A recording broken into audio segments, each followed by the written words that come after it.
lady will tell you that too, right? So there we go. This meeting is being recorded. And also, yeah, man, several of you have turned on your cameras, which is great, so that our guests can see your faces and see your reactions. But yeah, again, I'll remind everybody to turn off your microphone. Otherwise, the camera will be jumping around, the screen will be jumping around between people's images. I hope that there will be questions, but please hang on to them and hold on to them. We'll have plenty of time for Q&A at the end of the lecture. So why don't we get to it, and let's give a nice big warm welcome to Ian Maloney.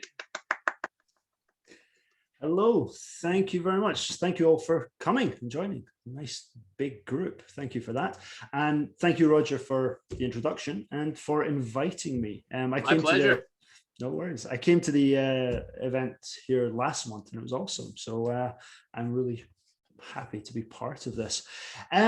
Yeah, if you have any questions at any point, either save them for the end, stick them in the chat, or if I look like I'm floundering for something to say, feel free to interrupt and give me a chance to regroup. I'm going to keep it pretty casual. I'm going to talk a little bit about myself, introduce myself. I'm going to talk a lot about myself today, but I'm going to start by talking a little bit about who I am. And then I'm going to talk about my writing. We'll go through, most of you don't know me, so I'll introduce kind of all my writing over the years, not all of it, all of my books, and then focus on my two books that are about or set in Japan. The Only Gaijin in the Village, and my new book, which will be coming out in September, which is called Life is Elsewhere / Burn Your Flags. So that's the plan. I have no PowerPoint, no visuals or anything, which is bad. I tell my students they always have to, but I don't, because when I'm reading and when I'm talking, there's not really any particularly appropriate images to put up, apart from the odd picture of my house or a snake or something like that. So yeah, you'll just have to look at my face for the entire night. Apologies. Right, yeah, so my name's Ian Maloney. I come from Scotland, from Aberdeen in Scotland, as you can see from the flags beside me. That is not patriotism. That is because I have a very untidy office and they're hiding things that I don't want anyone to see. All right. Yeah, I'm from Scotland, but I've been in Japan since 2005, so about 16 years now I've been living here. I first came to Japan in 2005 with Nova, if anyone remembers the joy that was the Nova company back then. Yeah, lots of reactions from people who were here then. I came then and they sent me to Aichi, to Nagoya, where I am now. And I've been in this area ever since, living in Aichi and now Gifu-ken. It's where I live and what I wrote about in Only Gaijin, which we will get to. I've also been a writer for most of my life, I guess. I started writing when I was a teenager, very, very bad teenage poetry and song lyrics and things like that, which I have burnt. Nobody will ever see any of those things. I did a master's in creative writing at the University of Glasgow in Scotland, which is something I would absolutely recommend if there's anyone here who wants to be a writer. I would recommend, well, that course in particular. I can't recommend all courses because I don't know them all. But yeah, studying creative writing was great fun, and meeting lots of writers. One of the problems with being a writer is it's very lonely. You spend all of the time by yourself, writing and reading and editing. So events like this are great because you get to meet people, although we're not in person. But studying creative writing is great because you meet so many other writers. So I did that and then came to Japan. And my first book came out in 2014. It was not the first book I wrote. It was the first book that was published. I wrote a couple of other novels that have also been burnt and nobody will ever see because they were bad. But this was my first book, my first ever book, which is called First Time Solo. I don't know if this camera is flipping it or not, but if it is, First Time Solo, which, as you can see from the helpful cover, is about flying and is about pilots. It's a novel that is set during World War II, But it is not about war. It is not about fighting. It is not a particularly sad book. It's quite funny in places. It's about a young man who turns 18 during the war, and he decides he wants to be a pilot. He joins the Air Force, and he's from the countryside, the theme I always come back to. He's from the countryside, and he goes to London to train to be a pilot. And while he's training, he's also in one of the biggest cities in the world, and he has a lot of fun. He joins a band, a jazz band. He learns how to drink, and he has a lot of fun. So it's about that side of things, kind of very unusual Second World War novel. So that is that. That was 2014. In 2015, my second book came out, which has this lovely cover that I adore very much. Nice purple cover. This is called Silma Hill. Silma does not mean anything. People keep asking. It's just a name. This is a horror novel for people who like horror movies and horror novels. And this is about witches and magic and things like that. Not Harry Potter kind of magic. I wish I'd written Harry Potter, but I didn't. This is more kind of scary horror side of things. So that's that book. 2016, so a year later, my third novel came out, which is this one. It's called The Waves Burn Bright.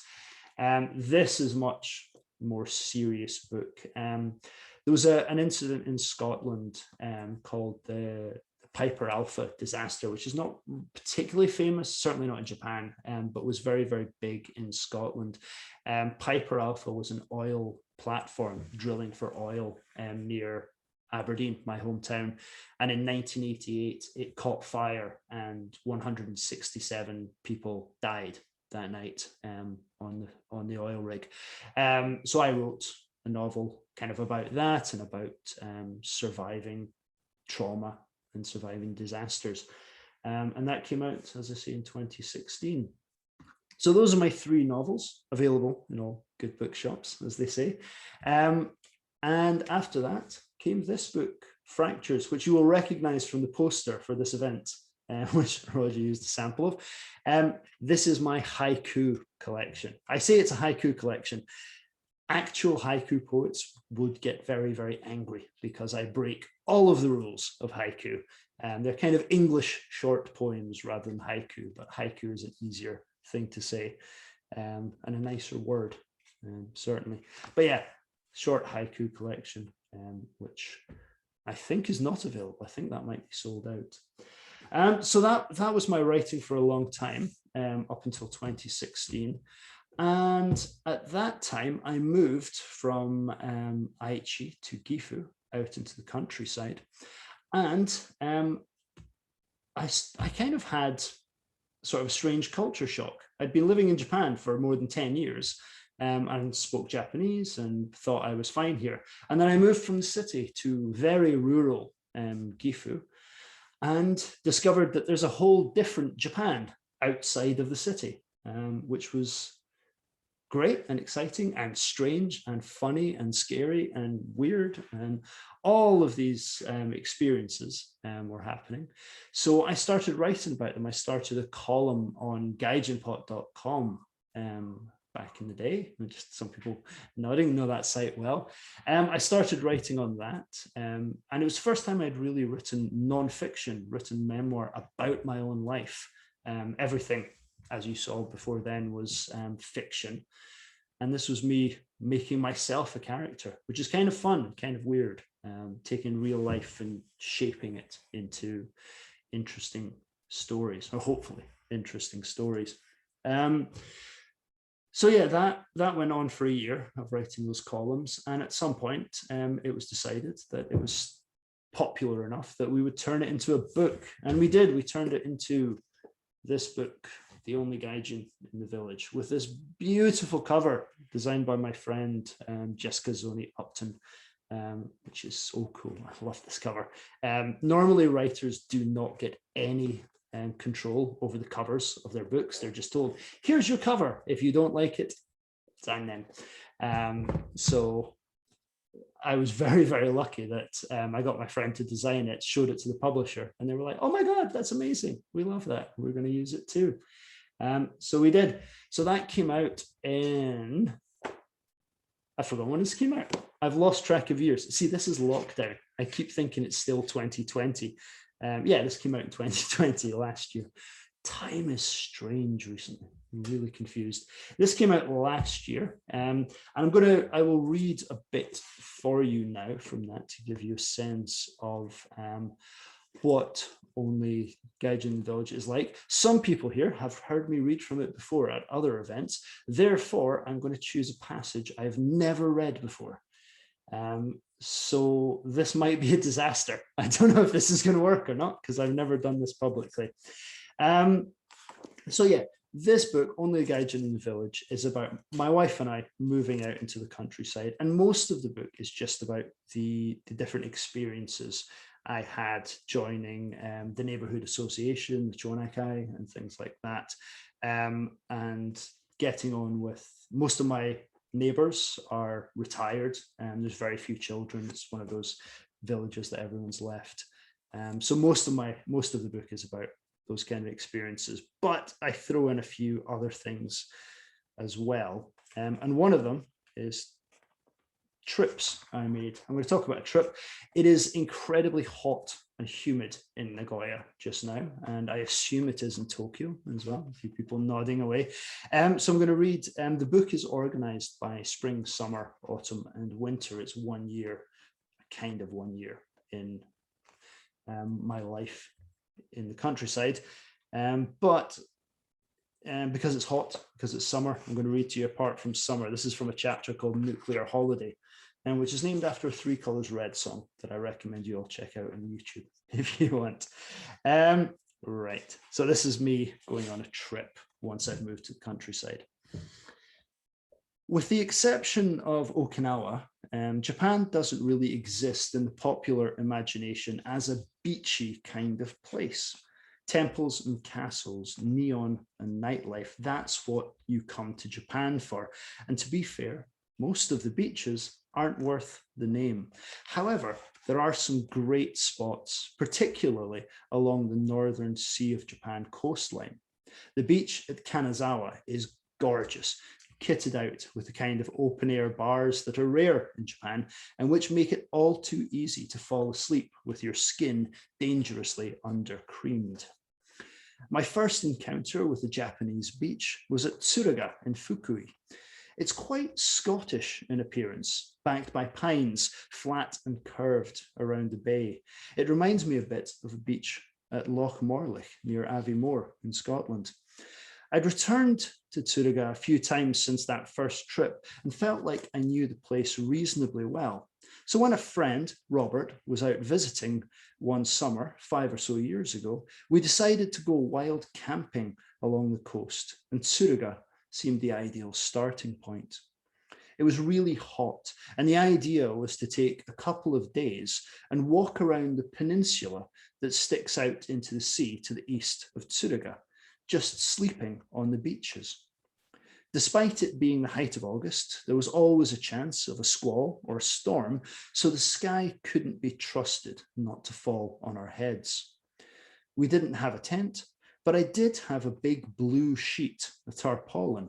I took that, plus some rope, and figured we could make a shelter if it rained. We got the bus to Tsuruga, and when we arrived, it was torrential rain. It was about 9 in the morning, and we walked all day until about 3:30, when the rain finally stopped, and we decided it was time to find a spot to camp. We'd been walking along the side of the road all day, and as we got further and further from Tsuruga, the amount of traffic decreased, except for cement trucks. There were hundreds of them going in each direction. Nothing else on the road, just these cement trucks. As we walked, we speculated where they were going and coming from. Building a new highway? Some factories? We couldn't work it out, and there was nothing on my map. Just as we were thinking about stopping, a police car came screaming up beside us, lights and sirens going, and these two cops jumped out. Proper countryside cops, old, grumpy, no English. So we pull the stupid foreigner routine. Basic Japanese, keep going back to the dictionary. They ask for our ID, ask a bunch of questions, where we work, that kind of thing. Then they ask where we're going. I show them on the map. We're going to this peninsula, camping. No, says Grumpy Cop Senior. No, you're not. Why not? No campsites. Now, as far as I know, wild camping isn't technically illegal in Japan, but I figured they're not going to be happy with the idea of us sleeping rough. So I just shrug. So we can't go on? No, you have to go back. But it's 3:30. It took us 6 hours to walk here. Is there a bus? No. A train? No. So what should we do? They talk to each other, then decide. Get in the car. Are you arresting us? No, we'll drive you back. We've got no choice, really, and I'm not going to argue with two cops. So we get in the back of their tiny cop car, us, two big foreigners, each with a backpack and all their cop gear. The car's so full and so heavy, we can barely get up the hill.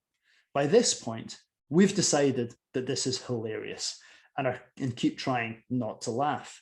The cops are in the front discussing us in Japanese, thinking I can't understand them, calling us idiots. One refuses to believe that I work at a university, that someone clearly so stupid could have a decent job like that. I'm translating what they're saying for Robert, who's also trying not to laugh. They drive us to the top of a hill and stop, tell us to get out. There's nothing there, just the road tipping down the other side and overgrown bushes in every other direction. What do? At the bottom of the hill, there's a campsite. It's closed, but it's next to a police station. You can stay in the campsite tonight. They're waiting for you. Tomorrow, you go home. Okay. We get out, thanking them. They watch us walk off. Once we are clearly doing what they want, the car heads back the way it came. Obviously, this hill marked the end of their patch, so we are now someone else's problem. We turn and watch them go. What do you think that was about? No idea. Thank God they didn't ask to see our tent. The rain started again, and the blue sheet proves worse than useless that night. Soaked, exhausted, and now failing to find it all quite so funny, we packed up at first light, found a bus to Tsuruga, and took the cops' advice, heading straight for home. Once there, my wife, Minori, did a bit of hunting online. Ah, that explains it. What? That peninsula has 4 nuclear reactors. That peninsula has 4 nuclear reactors. 2 foreigners with backpacks walking towards 4 nuclear reactors. One of those truck drivers called the police. But why? They must have thought you were terrorists. All right, so that is the only guys in the village. Thank you. I will leave that there for the moment. Maybe come back to it later. That came out last year. As I say, it's non-fiction. It's my life. The stories, as you can tell, are carefully chosen. Most of my life is very, very boring. So I chose the exciting bits and put them in. After I finished that, and that came out last year, lockdown started. I did a few events. I went to Australia and did a few book events. I went to Britain and did a few book events. I was supposed to go to America and do one in New York. It was going to be amazing. I had a few to do in Japan, and coronavirus started. I was in the UK when everything started, and luckily I panicked. And went, I have to get back to Japan. They're going to close the airports. They're going to close the borders. And I was right. They did. 2 days after I got back to Japan, they closed the borders. So I was giddy, just made it back in time. Otherwise, I would have been stuck in Britain until at least October, I think. It was closed. So I made it back and all my plans were done. And we were kind of locked down. I think most people here live in Tokyo, so I guess it was different in Tokyo. In Gifu, nothing happened. Gifu is quiet. It's the countryside. People are always socially distanced anyway because there are no people around where I am. So my life didn't really change at all, apart from working from home, teaching online, Zoom for a whole year. Things didn't really change. But as I say, all my book stuff crashed, and it got a bit depressing, a bit disappointing over the year, as I'm sure it did for a lot of people. But I try not to complain. As I say, in Gifu, it wasn't that bad. I tried to use the time productively. At the start of lockdown, we got all these things on Facebook and Twitter and Instagram going, are you being productive with your time in the state of emergency and lockdown? Are you making sourdough bread? Are you learning languages? Are you learning to play the piano? And I wasn't. What I did in lockdown is I watched all of the Marvel movies in order, one after the other. Not productive. I wrote an article about it, so that was kind of productive. I'd never watched the Marvel movies. I don't really like comic books, or didn't really like comic books. So I sat and watched them all. And yeah, that was fun. I watched the Marvel movies and I got fat. I put on lots of weight, as everyone does. So by the end of the year, I thought, oh my God, I need to do something. I need to be properly productive. So I started thinking about what to write.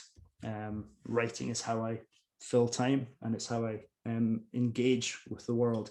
And there was so much going on last year that I thought I needed to write about it. I needed to start something new, but I didn't know what to do. And I suddenly, one day, these two characters that I've lived with for a long time reappeared in my life. So I've got these two characters, Eddie and Cormac. Right? Eddie is a Japanese woman. Cormac is an Irish man. They're a married couple. And I first came up with them, I first met them, I suppose, in about 2015, 2016, when I had planned to write a book about the Tohoku earthquake and tsunami. I've been to Tohoku a few times. I've traveled around there, and I was very moved after visiting there after the earthquake. And I thought I wanted to write about it. I wanted to explore it.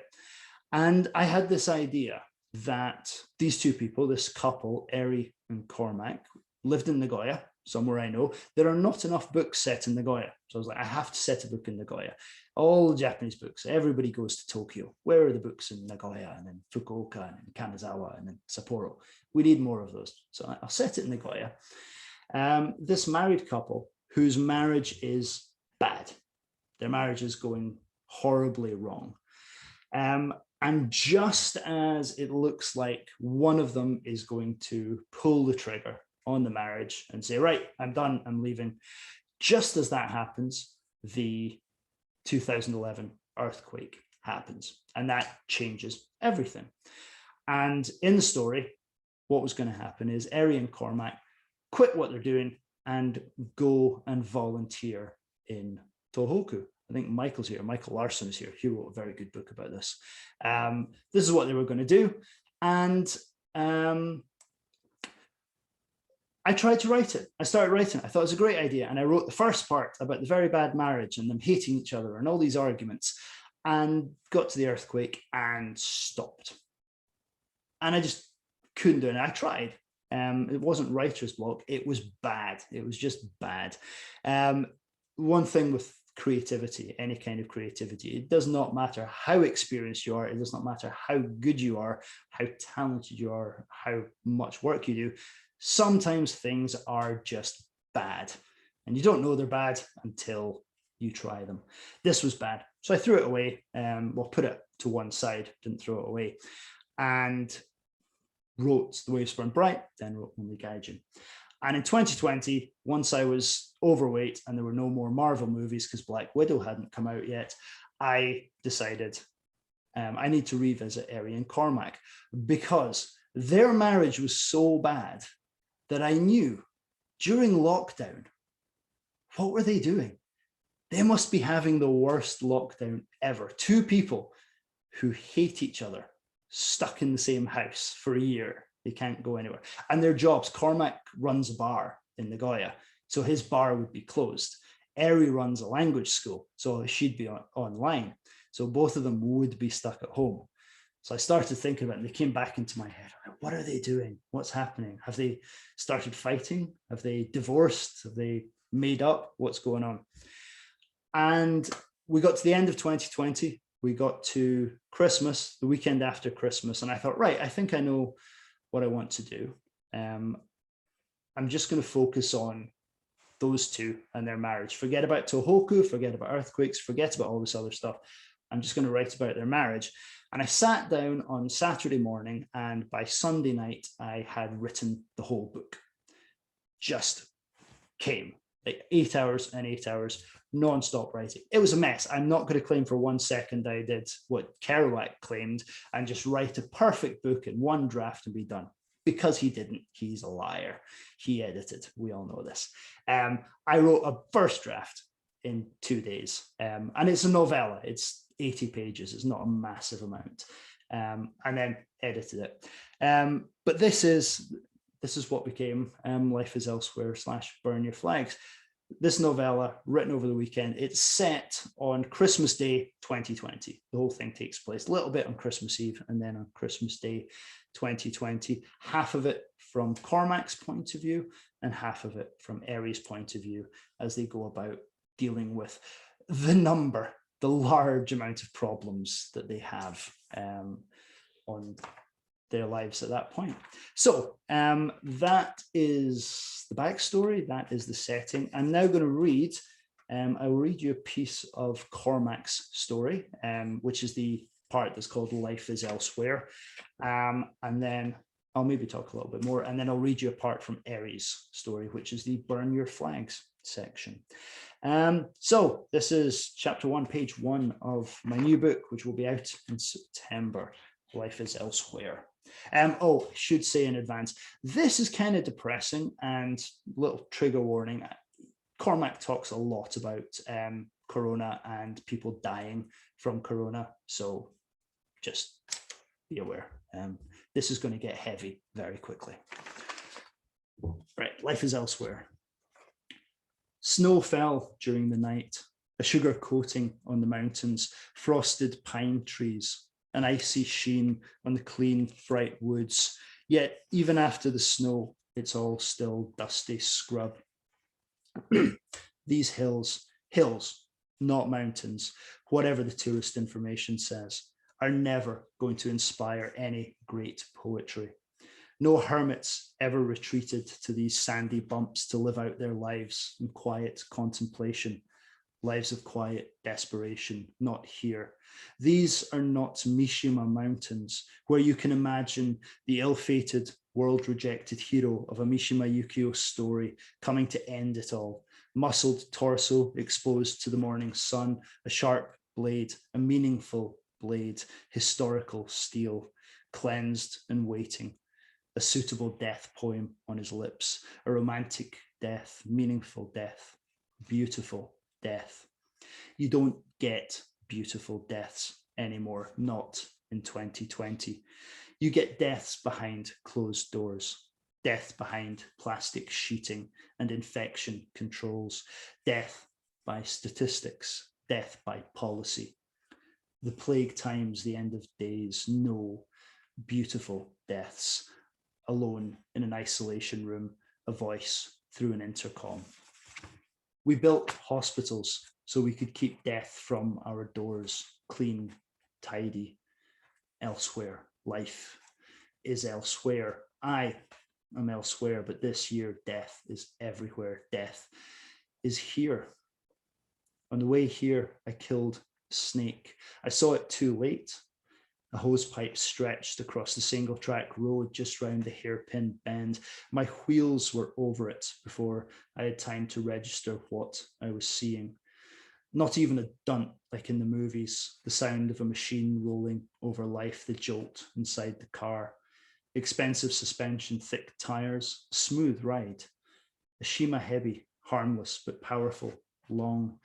The head was moving, its back broken, flattened into the tarmac. I didn't know what to do, so I left it.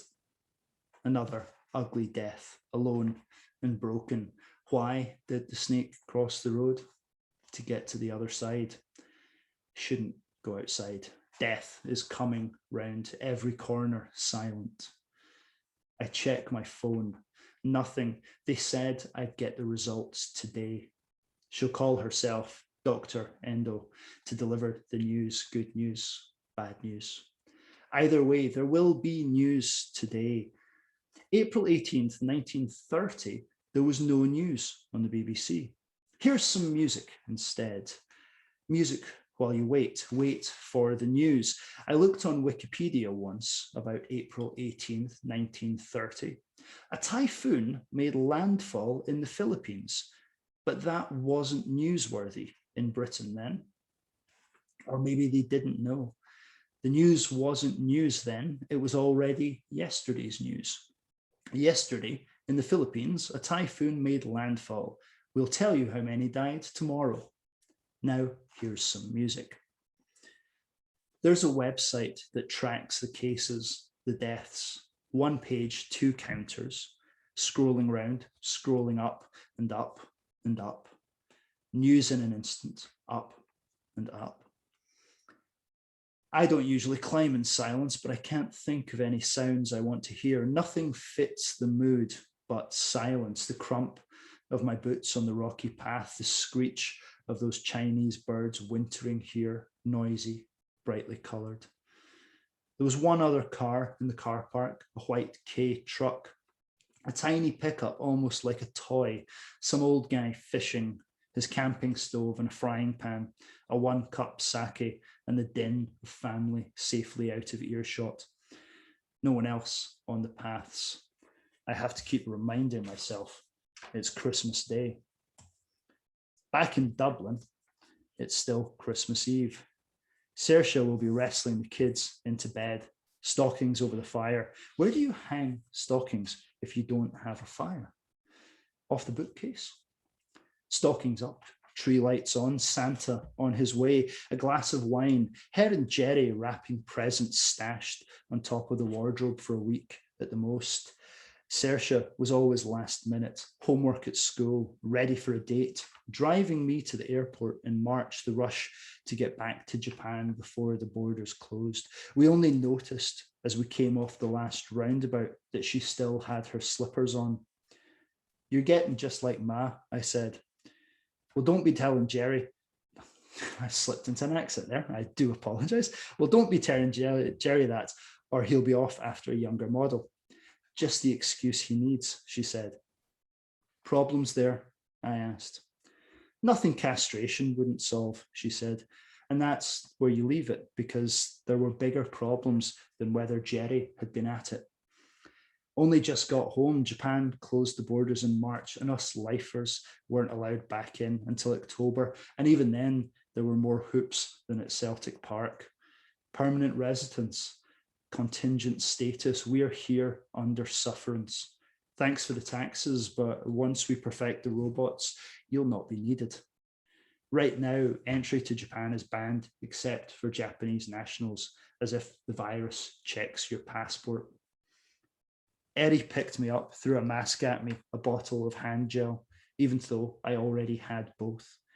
Don't tell anyone where you've been, she said. Don't tell the neighbours you were in Europe. Should I wear a badge? I said, tattoo something on my forehead. She wasn't laughing. She hasn't laughed much recently, not much to laugh about. Even Schadenfreude took a hammering this year. Can't laugh at the suffering of others when there's so much of it about. Where to start? Schadenfreude, like charity, starts at home. Laugh at thyself if you want something to laugh at. Christmas Day and you're on your own up in the hills, not a present exchange, not even a merry or a happy. She was up late, locked in the spare room with her old boxes and that sake we got from Kochi, all of it. I could hear her snoring in there as I went downstairs and pulled my boots on. I'll stop there. Cool. So that is the start of that. Thank you. That, as you see, is a very different tone from Only Gaijin. Much more serious. Still some bad jokes, but mostly serious. And obviously some facts borrowed directly from my life. The bits about getting back to Japan, things like that. Write what you know is what we're always advised.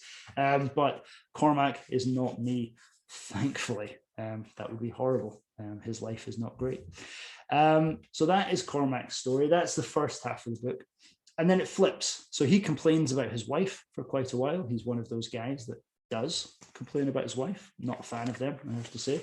But Cormac is one.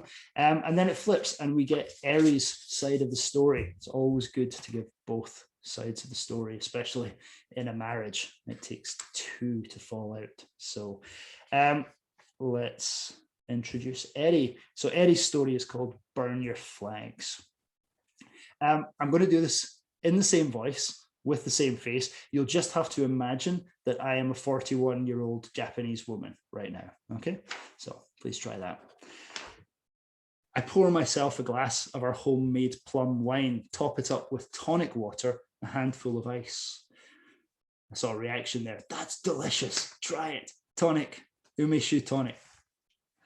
Anyway, the house creaks along with the ice. It's about 20 years old, younger than I am, older than I am, depending on which me we're talking about. Eri Kennedy, Eri Kanehara, the one before that. I creak too when I move, when I wake in the morning, still on my side of the bed, even though he's not here. My legs are so stiff. I ran a marathon the day before, climbed on Take. Is it age, bad health? Something I've done to myself, living too fast for too many years? This house and I, both of us, creaking and groaning, one day will fall down, nothing but rubble and dust. It's Christmas Eve and Cormac is out. The place feels empty when he's not here, which I hate to admit, but it does. He fills a room, fills a house. The smell of him, the sound of him, doing the dishes, tutting and sighing at something I've left half done. His music, his TV shows, always his choices. When he's not here, he's still here. A negative and unavoidable hole. When he's not here because he's deliberately being not here. When he's making a point of being elsewhere rather than be here. Rather than dealing with this. I wish he'd come home angry, come in and shout, slam doors, put his fist through a wall, something. Instead, he just disappears, sinks into the routine of his work of running the bar, cleaning the pipes, ordering stock, all rather than confront what's going on, confront the inevitable. At the start of lockdown, he was optimistic, kept the bar open. Then it sunk in. He closed up, used up the perishable stock, and suddenly he was home every day. Here, under my feet, in my face, we both had to work to fill the silence, and now he has no work to do. I have no work to go to. I understand it now. All those women who divorce when he retires, a lifetime of him doing nothing but eating and sleeping, little more than an ill-tempered lodger who brings in the money, and then suddenly he's there all day, every day. This man you've grown old ignoring, this man who only now notices the kids have left. And you can't take it, can't take this man used to being obeyed in the office, not having an outlet for his bullying. Thank God for golf. I thought I'd avoided all that, marrying a foreigner, but it's not nationality, it's gender, it's the whole fucking lot of them. He's out somewhere, mooching in the empty bar maybe, just maybe, at the gym. My phone chimes, that'll be him. He can't go 5 minutes without saying something. He used to touch me all the time, every time he walked past me, like he was checking I was real, that I was still there. When did he stop? It isn't from him. There are some Facebook notifications, new tweets as always, the red bubbles climbing and climbing. Reminders there are still people out there trying to be social. A reminder that I am avoiding them all. It isn't from him, it's an email. When I see the name, I nearly drop my phone. Kat Higueros Hayashida. My finger hovers over her name. I thought I saw her Manako, a flash of her neon blue hair in a shop window, a reflection, her ghost. Tiny izakaya bars and ramen restaurants, faded neon and a false noise, that smile, the laughter lines widen, a glimmer in those hazel eyes, two women with new hair out on the town. In my head, I'm still young, still a teenager. The woman in the window is old enough to have adult kids. A ripple in the background, something electric flashes by. The ghosts are out tonight. Dear Eddie, you are Eddie now, aren't you? This is you, isn't it? Your photo is on the website of your language school, so I know it's you. How are you? I'm in Berlin now, doing session work mostly. I hope you're surviving these awful times. Sorry to get in touch out of the blue, but something's happened you should know about. As you know, next year will be the 25th anniversary. Anniversary, is that the right word? Someone's making a documentary about her and the band. I guess I figured this would happen, but it was still a surprise when it did. Dylan Charles, have you heard of him? Anyway, he's sniffing around, trying to interview everyone involved. He contacted me. He's looking for you. I've agreed to meet him just to see what he's up to, if he's legit or a vulture. Do you want me to pass on your email? Did you ever finish your documentary? All that footage? I'd much prefer your take on all this to Dylan Charles. I know she would too. Maybe we could Zoom sometime. Love, Cat. I can't reply. I have to reply. Any move means acknowledging it, acknowledging Cat, my past, Manako, letting her ghost back into my life. Manako never met Eddie Kennedy or even Eddie Kanehara. What would she say with her sneer, her scorn, my life now? A foreign husband who never comes home, a bar owner who drinks too much. I run a language school and live in domesticity with tomatoes and potatoes in the garden. I own trees. What would Manako say? What would she say if I let her out of her box? My past has been creeping up on me recently, not just the flashes of neon and Kat's email. Like some water wheel turning over, my head is being dunked back into the end of the 80s, the beginning of the 90s, those years when the world ended, the world changed, my world, their world. It all ticked over, like the new millennium came a decade early. The bubble burst, the crash came, and we're still living with it. A world recession on top of decades of stagflation, and the students aren't coming to the school in their droves anymore. All that disposable income and optimism for the future gone. Or was it pessimism? The future is bleak, so you're going to need all the help you can get, all the skills you can pack into one little body so your child can fight for scraps in the global market. Even now, retrenchment. We can't fight, we can't compete at this level, so let's not. Let's give up. Circle the wagons, big fish in a small pond once more. Up close, the water in a puddle looks like an ocean. If you reduce your perspective, you can pretend clarity. The mood out there, that's what's back. It feels like it did then, at least for me, for us, for the runaways and misfits in the squats and clubs of Tokyo, skating under the highway flyovers, sniffing glue in the multi-story car parks, fighting in the alleys and sleeping in Denny's with only enough for an orange juice. That mood is back. Nothing matters, so everything matters. Nothing can happen, so anything can happen. Fritters, neat, a life without security, because there is no security anymore. Or maybe it's just me. What does the future hold? At best, more of the same. We've got the house, the mortgage, the family, such as it is, such as it's staying. What next? We had normal.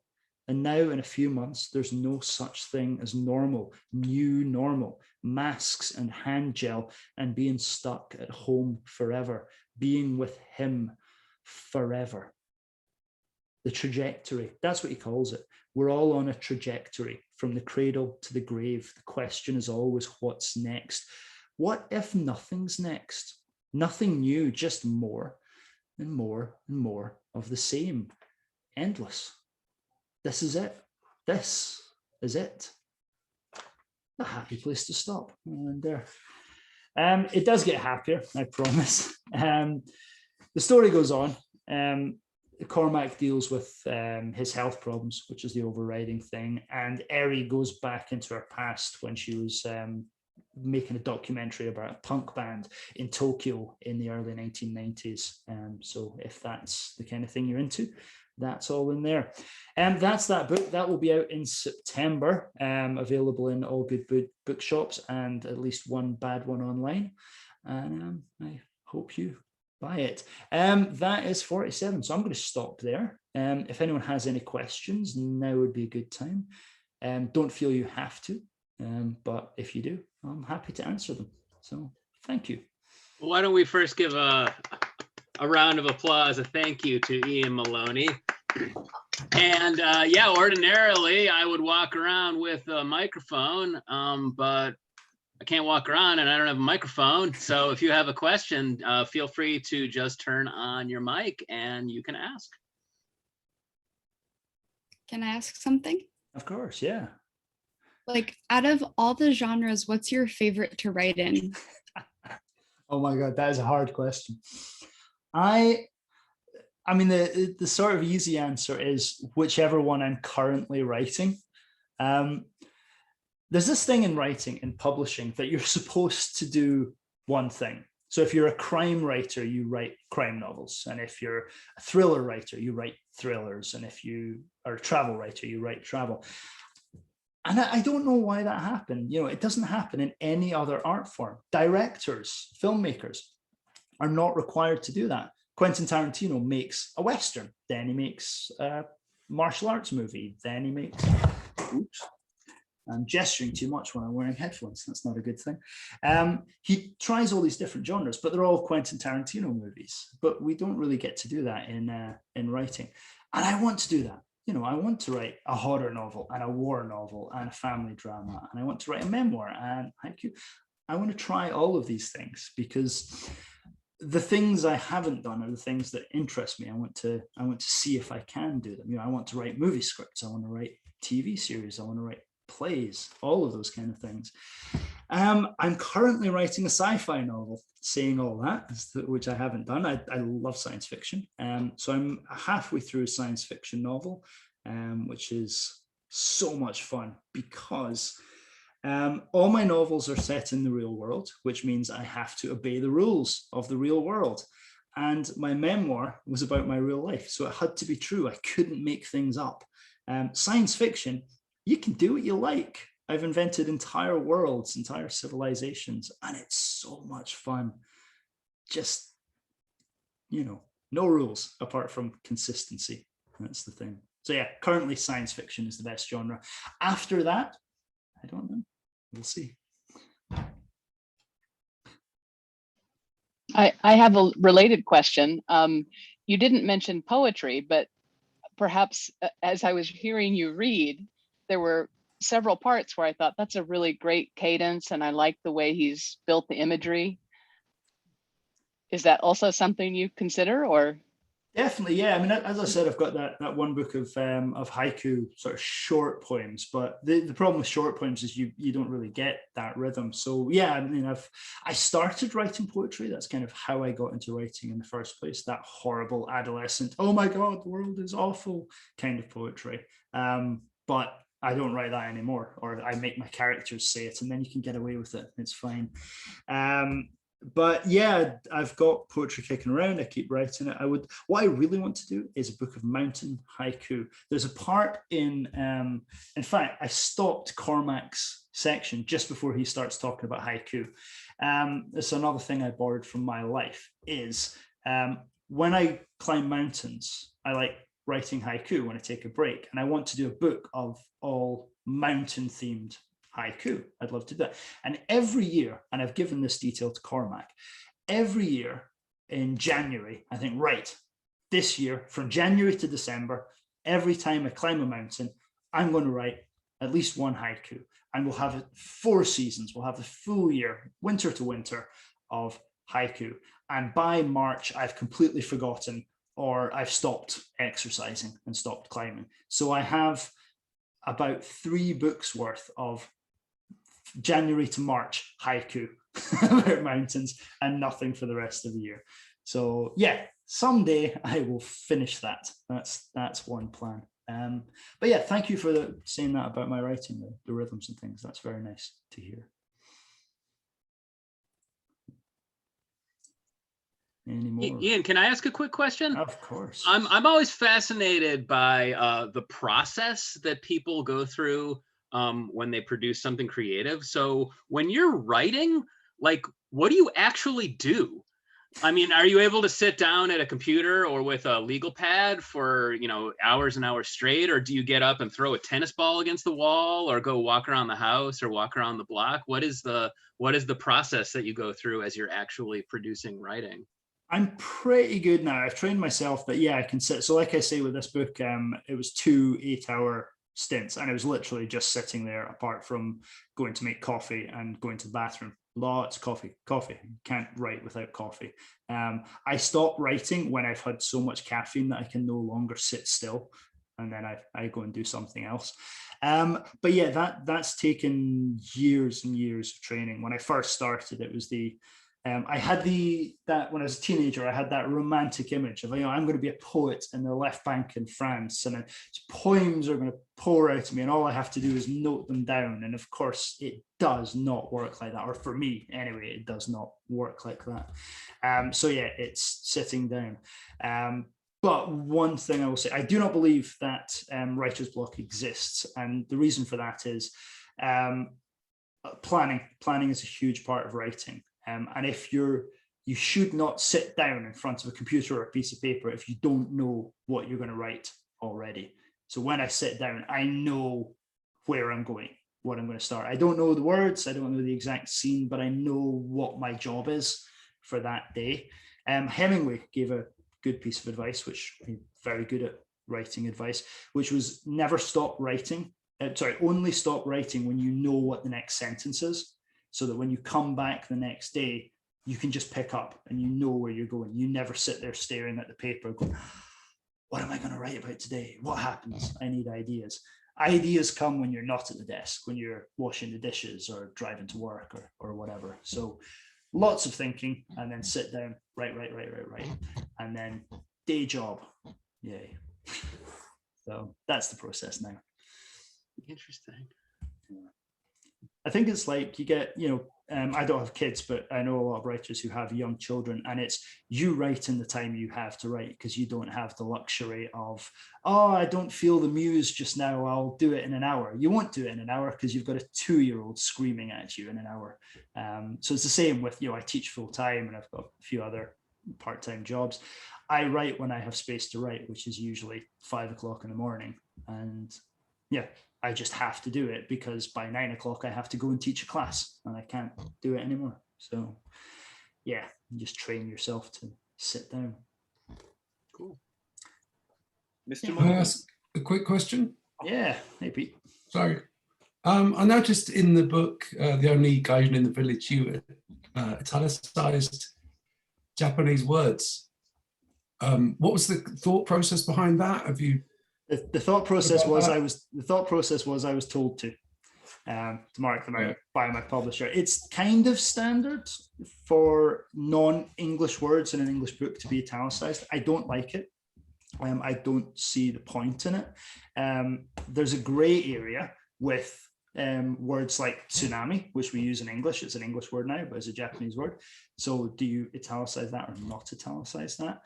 And it's kind of obvious anyway. If I write the word izakaya, anyone who doesn't speak Japanese and doesn't know anything about Japan will see that on the page and go, that's not an English word. You know, you don't need to highlight it.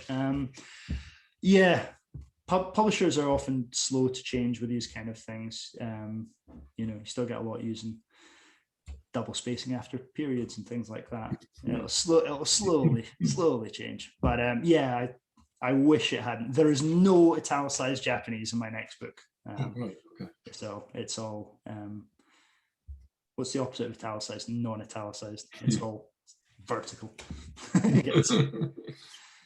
Thanks.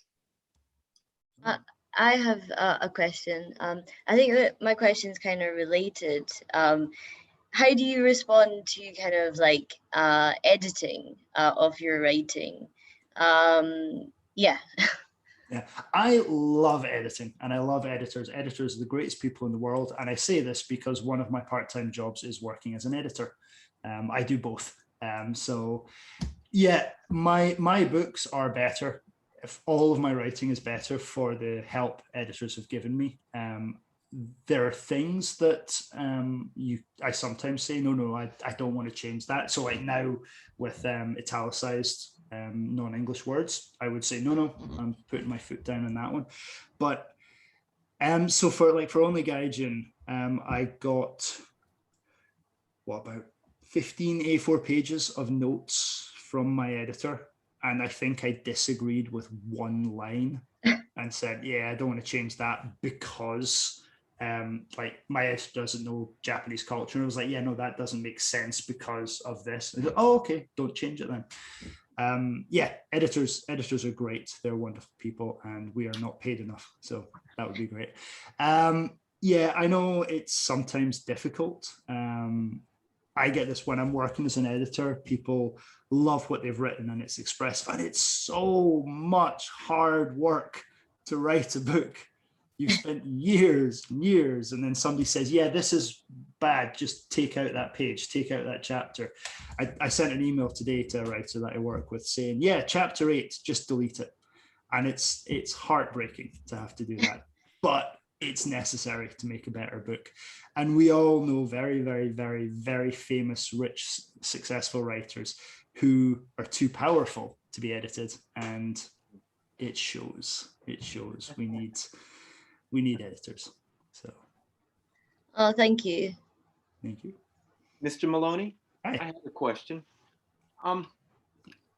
Ultimately, fundamentally, beyond questions of choice of form or choice of writing methodology, why write? Oh my God, that's a great question. And I think we're out of time. So Perfect answer. Sorry. Why write? Perfect answer. There's two questions there, I think. Why write and why publish? I write because I can't not write. I always have, and I wrote for 20 years before I ever published my first book. I engage with the world through writing. I work through my problems through writing. My mental health is better because I write. So even if I never published another book, I would still write. That being said, I want to publish. I want my writing to go somewhere. I want it to be read by others. It's lonely enough writing if nobody ever reads it and you never get these kind of events. That would be very, very sad for me. But yeah, why write? Because I can't not, I guess. So that is a tremendously clear answer. Thank you, sir. Thank you. It's a good question.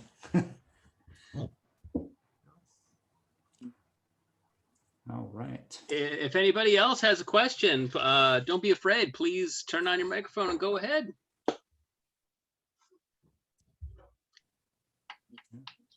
If not. Okay. It's great. I'm used to this from my students. Any questions? All right. Well, in that case, why don't we give one big, nice round of applause to say thank you to Ian Maloney. Thank you so much. And each of you has been sent a copy of the poster for promoting today's lecture, which has the titles of Ian's previous book and the current book for when you go out to reputable quality and disreputable unquality booksellers to pick it up either in person or online, right? Yeah. If you're in Tokyo, Kinokuniya has it. They have physical copies, signed copies, in fact. So I recommend of Only Gaijin. So I can't remember which Kinokuniya, but the one with the big English section, that one. Very close to Lakeland's campus. Oh, so okay. Convenient for us. Thank you very copies. much. All right. Well, We're going to have 3 fantastic lectures next semester as well. Our next one will be on September 15th, and we're going to be joined by, well, another writer. Her name is Karen Antom, and she, for a long time, wrote a column in the Japan Times about kind of, well, issues of cross culture. And she wrote a book about it, about her own experiences living around the world and now living in Japan.